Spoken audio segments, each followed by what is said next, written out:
Welcome to Essential Math. Today, we'll learn some strategies to solve math problems in your head.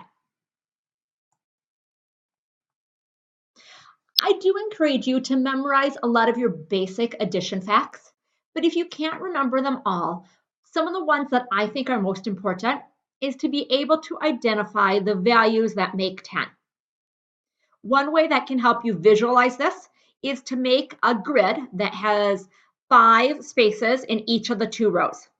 Then you can fill in the number you have, so 7 plus, and then you can visually see that we have 3 empty boxes. That helps us picture that 7 plus 3 equals 10.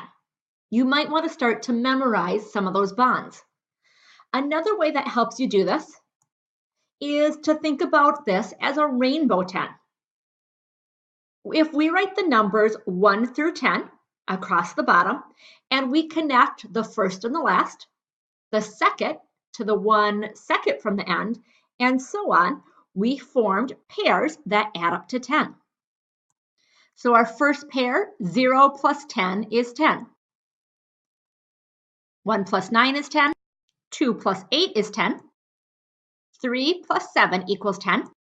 4 plus 6 equals 10. And 5 plus 5 equals 10. Let's look at when this strategy might be helpful.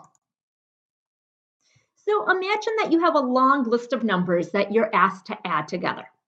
You could add them in the order that they're listed, but what I find is a faster method is I look for pairs of numbers that I know equal 10.